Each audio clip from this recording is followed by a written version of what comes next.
नमस्कार दोस्तों। आज का हमारा टॉपिक है रिट।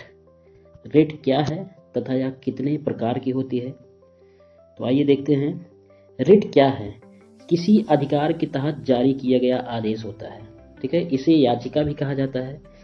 रिट को याचिका भी कहा जाता है।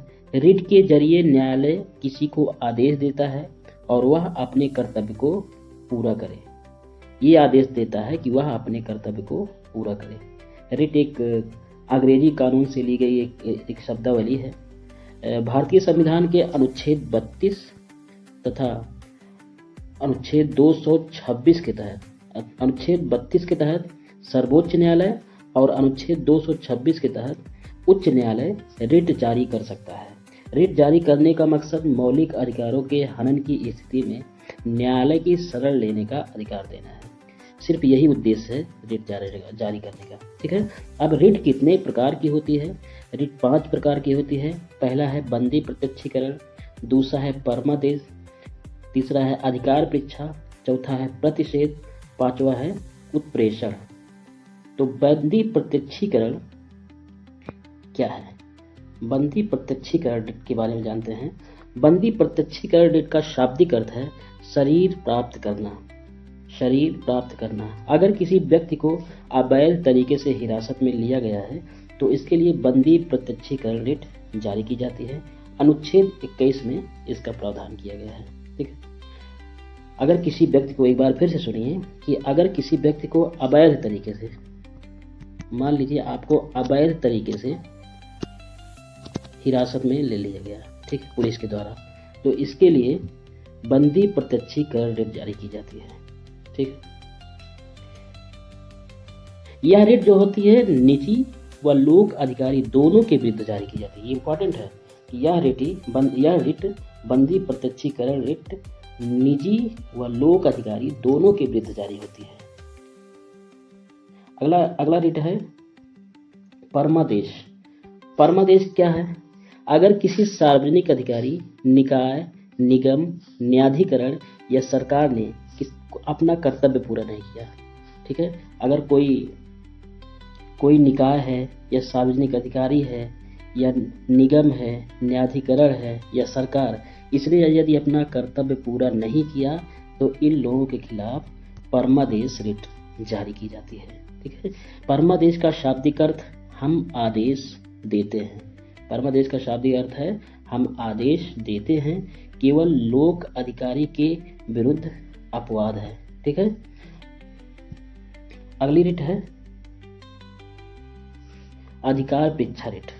अधिकार परीक्षा रिट क्या है? अब अधिकार परीक्षा रिट का क्या मतलब है?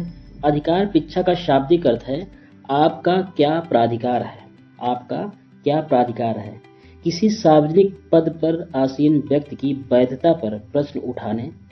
जो सार्वजनिक पद पर आसीन व्यक्ति है उसकी वैधता पर प्रश्न उठाने तथा उस प्राधिकारी के बारे में पूछताछ करने के लिए यह रिट जारी की जाती है। ठीक है, एक कानूनी उपाय और रिट है ये जो अधिकार परीक्षा रिट है, जो किसी व्यक्ति के सार्वजनिक पद, मताधिकार या अधिकार के कुछ पदों पर रहने के अधिकार या वैधता की जांच करने का प्रयास करता है। कौन सा रिट? अधिकार परीक्षा रिट। अगला रिट है प्रतिषेध। प्रतिषेध क्या होता है? प्रतिषेध रिट क्यों जारी की जाती है? जब किसी उच्च न्यायालय द्वारा किसी निचली अदालत या न्यायाधिकरण को अपने अधिकार क्षेत्र का अतिक्रमण करने से रोकने के लिए जो रिट जारी की जाती है उसको प्रतिषेध कहा जाता है। किसी उच्च न्यायालय द्वारा किसी निचली अदालत या न्यायाधिकरण को अपने अधिकार क्षेत्र का अतिक्रमण करने से रोकने के लिए जो रिट जारी की जाती है वही प्रतिषेध है। ठीक है, अगली रिट है उत्प्रेषण। उत्प्रेषण क्यों जारी किया जाता है? उत्प्रेषण रिट क्यों जारी की जाती है? अवर न्यायालय या न्यायाधिकरण के अपने अधिकार क्षेत्र से बाहर जाकर किए गए आदेश को रद्द करने के लिए उत्प्रेषण रिट जारी की जाती है। फिर से एक बार देखते हैं। अवर न्यायालय या न्यायाधिकरण के अपने अधिकार क्षेत्र से बाहर जाकर किए गए आदेश को रद्द करने के लिए उत्प्रेषण रिट जारी की जाती है। ठीक है, तो ये 5 प्रकार के रिट हैं, इसको अच्छे से तैयार कर लीजिए। आप मिलते हैं अगले टॉपिक में। अगला टॉपिक है नीति निर्देशक तत्व। नीति निर्देशक तत्व संविधान द्वारा सरकार को दिया गया सकारात्मक निर्देश है। नीति निर्देशक तत्व संविधान द्वारा सरकार को दिया गया सकारात्मक निर्देश है। यह आयरलैंड से लिया गया है। नीति निर्देशक तत्व जो है आयरलैंड से लिया गया है। यह भाग 4 और अनुच्छेद 36 से 51 तक इसको रखा गया है। नीति निर्देशक तत्व को भाग 4 तथा अनुच्छेद 36 से 51 तक इसे रखा गया है। नीति निर्देशक तत्व की प्रकृति सकारात्मक है तथा इसका विधिक स्वरूप अपरिवर्तनीय है। नीति निर्देशक तत्व की प्रकृति सकारात्मक है तथा इसका विधिक स्वरूप अपरिवर्तनीय है, यानी न्यायालय लागू नहीं कराएगा। यानी कि अपरिवर्तनीय है, यानी न्यायालय लागू नहीं कराएगा। नीति निर्देशक तत्व यानी डीपीएसपी का उद्देश्य क्या है? नीति निर्देशक तत्व का उद्देश्य कल्याणकारी राज्य की स्थापना करना है। कल्याणकारी राज्य की स्थापना करना है। अनुच्छेद 36 में अनुच्छेद 36 से नीति निर्देशक तत्व स्टार्ट होता है और अनुच्छेद 51 तक इसका प्रावधान है। तो आइए देखते हैं कि अनुच्छेद 36 में क्या है। अनुच्छेद 36 में राज्य की परिभाषा दी गई है। अनुच्छेद 37 में नीति निर्देशक तत्व को अपरिवर्तनीय बताया गया है तथा अनुच्छेद 38 में राज्य सामाजिक, आर्थिक, राजनीतिक न्याय सुनिश्चित करेगा। अनुच्छेद 38 में लिखा है, संविधान का अनुच्छेद 38 कहता है कि राज्य सामाजिक, आर्थिक, राजनीतिक न्याय सुनिश्चित करेगा तथा अनुच्छेद 38 का क्लॉज 1 कहता है कि राज्य अवसर की असमानता को समाप्त करेगा। राज्य अवसर की असमानता को समाप्त करेगा, यह लिखा गया है अनुच्छेद 38 क्लॉज 1 में।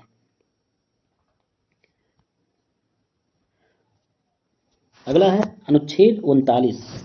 अनुच्छेद 39 क्लॉज 1 में लिखा गया है कि राज्य स्त्रियों और पुरुषों को आजीविका के साधन उपलब्ध कराएगा। अनुच्छेद 39 क्लॉज 1 में लिखा गया है कि राज्य स्त्रियों और पुरुषों को आजीविका के साधन उपलब्ध कराएगा तथा 39 क्लॉज बी में है कि राज्य देश के संसाधनों का जनहित में प्रयोग करेगा। जितने भी देश के संसाधन हैं उनका जनहित में प्रयोग करेगा, ऐसा अनुच्छेद 39 का बी कहता है। अनुच्छेद 39 का क्लॉज सी कहता है कि राज्य आय संपदा का संकेंद्रण नहीं करेगा। अनुच्छेद 39 का क्लॉज सी कहता है कि राज्य आय संपदा का संकेंद्रण नहीं करेगा। अनुच्छेद 39 का क्लॉज डी कहता है कि राज्य स्त्रियों और पुरुषों को समान कार्य के लिए समान वेतन देगा। ठीक है, ये इंपॉर्टेंट क्लॉज है। अनुच्छेद 39 क्लॉज डी कहता है कि राज्य जो है स्त्रियों और पुरुषों को उनके कार्य के अनुसार समान कार्य के लिए समान वेतन देगा, ऐसा अनुच्छेद 39 क्लॉज डी कहता है। ये महत्वपूर्ण क्लॉज है। ठीक है, अनुच्छेद 39 क्लॉज ई कहता है कि राज्य नागरिकों के स्वास्थ्य की रक्षा करेगा। क्लॉज ई में 39 क्लॉज ई में कहा गया है कि राज्य नागरिकों के स्वास्थ्य की रक्षा करेगा और 39 क्लॉज एफ में कहा गया है कि राज्य बचपन और यौवन को शोषण से बचाएगा। बचपन को भी बचाएगा शोषण से और यौवन को भी शोषण से बचाएगा, ऐसा अनुच्छेद 39 क्लॉज एफ में कहा गया है। अनुच्छेद 40 इम्पॉर्टेंट, वेरी वेरी इम्पॉर्टेंट, इसमें कहा गया है कि राज्य ग्राम पंचायतों का गठन करेगा। राज्य ग्राम पंचायतों का गठन करेगा, अनुच्छेद 40 में कहा गया है। अनुच्छेद 41 में कुछ दशाओं में काम पाने का अधिकार का इसमें प्रावधान किया गया है। कुछ दशाओं में काम पाने का अधिकार का प्रावधान किया गया है अनुच्छेद 41 में। अनुच्छेद 42 में कार्य न्याय संगत और प्रसूति सहायता इंपॉर्टेंट है इसमें कि यदि पूछा जाए कि प्रसूति सहायता का प्रावधान भारतीय संविधान के किस अनुच्छेद में किया गया है, तो अनुच्छेद 42 में प्रसूति सहायता का प्रावधान किया गया है। अनुच्छेद 43 कहता है लघु एवं कुटीर उद्योगों का विकास करेगा राज्य। राज्य लघु एवं कुटीर उद्योगों का विकास करेगा, ये अनुच्छेद 43 में ऐसा कहा गया है। ठीक है। अनुच्छेद 43 का खा कहता है कि राज्य सहकारी संस्थाओं का विकास करेगा, ये भी इंपॉर्टेंट है। अनुच्छेद 43 का खा क्लॉज खा कहता है कि राज्य सहकारी संस्थाओं का विकास करेगा। अगला है अनुच्छेद 44 मोस्ट इंपॉर्टेंट। अनुच्छेद 44 मोस्ट इंपॉर्टेंट, इस पर बहुत दिनों से चर्चा चल रही है कि राज्य समान नागरिक संहिता बनाएगा। सभी धर्म के लोगों के लिए, सभी जाति के लोगों के लिए एक समान कानून ही समान नागरिक संहिता है। इस पर बहुत दिनों से संसद में बहस चल रही है, हो सकता है इसका कानून भी जल्दी आ जाए। तो अनुच्छेद 44 के अंतर्गत यह कानून बनेगा, राज्य समान नागरिक संहिता की बनाएगा। ठीक है। अनुच्छेद 45 कहता है कि राज्य 6 वर्ष से कम आयु के बच्चों को निःशुल्क शिक्षा एवं पोषण की व्यवस्था करेगा। 6 वर्ष से कम आयु के बच्चों को निःशुल्क शिक्षा एवं पोषण की व्यवस्था करेगा, ऐसा अनुच्छेद 45 में लिखा गया है। अनुच्छेद 46 कहता है कि राज्य अनुसूचित जाति, अनुसूचित जनजाति और दुर्बल वर्गों के सामाजिक, आर्थिक और शैक्षणिक कल्याण के लिए कार्य करेगा। अब पूछा जाए कि अनुसूचित जाति तथा अनुसूचित जनजाति के लिए जो उनके कल्याण के लिए सामाजिक, आर्थिक एवं शैक्षणिक कल्याण के लिए प्रावधान भारतीय संविधान के किस नीति निर्देशक तत्व में कहा गया है, तो अनुच्छेद 46 में ऐसा कहा गया है। अनुच्छेद 47 कहता है कि पोषण के स्तर का राज्य जो है पोषण के स्तर को ऊंचा उठाएगा। ठीक है। राज्य पोषण के स्तर को ऊंचा उठाएगा तथा मादक पेय पदार्थों के उत्पादन एवं बिक्री पर प्रतिबंध लगाएगा। तो यदि पूछा जाए कि जैसे शराबबंदी का कानून है, ये लगाया गया बिहार में, तो किस अनुच्छेद के तहत लगाया गया होगा, ये अनुच्छेद 47 में ऐसा लिखा गया है कि राज्य मादक पेय पदार्थों के उत्पादन एवं बिक्री पर प्रतिबंध लगा सकता है। अब अगला अनुच्छेद है अनुच्छेद 48। अनुच्छेद 48 ये कहता है कि राज्य कृषि एवं पशुपालन का विकास भी करेगा। और यदि पूछा, इसमें जो वेरी इंपॉर्टेंट है कि गाय के वध का निषेध भारतीय संविधान के किस अनुच्छेद में कहा गया है, तो वो अनुच्छेद 48 में कहा गया है। गाय के वध का निषेध भारतीय संविधान के अनुच्छेद 48 में लिखा गया है। राज्य कृषि एवं पशुपालन का विकास करेगा तथा गाय के वध का निषेध करने का प्रावधान कर सकता है। अनुच्छेद 48 क्लॉज का कहता है कि राज्य पर्यावरण का संरक्षण करेगा। राज्य पर्यावरण का संरक्षण करेगा। अनुच्छेद 48 का में इसका प्रावधान किया गया है। अनुच्छेद 49 में कहा गया है कि राज्य राष्ट्रीय महत्व के स्मारकों का संरक्षण करेगा। अनुच्छेद 49 में कहा गया है कि राज्य राष्ट्रीय महत्व के स्मारकों का संरक्षण करेगा तथा अनुच्छेद 50 कहता है कि राज्य कार्यपालिका एवं न्यायपालिका का पृथक्करण कर सकता है। अनुच्छेद 50 में कहा गया है कि राज्य कार्यपालिका एवं न्यायपालिका का पृथक कर सकता है। तथा लास्ट अनुच्छेद है डीपीएसपी का अनुच्छेद 51। अनुच्छेद 51 में कहा गया है कि राज्य अंतर्राष्ट्रीय शांति स्थापित करेगा। अंतर्राष्ट्रीय शांति स्थापित करेगा। किसमें कहा गया है अंतर्राष्ट्रीय शांति स्थापित करेगा? अनुच्छेद 51 में कहा गया है। तो और अब आगे देखते हैं कि भाग 4 के इतर कुछ नीति निर्देशक तत्व हैं। जैसे कि भाग 4 के अतिरिक्त, जैसे 36 से 51 में है नीति निर्देशक तत्व, इसके अतिरिक्त भी कुछ नीति निर्देशक तत्व हैं। जैसे कि अनुच्छेद 335। अनुच्छेद 335 क्या कहता है कि राज्य SC/ST को जब नौकरियों में आरक्षण देगा, राज्य SC/ST को जब नौकरियों में आरक्षण देगा तो इस बात का ध्यान रखेगा कि प्रशासनिक दक्षता पर कोई प्रतिकूल प्रभाव न पड़े।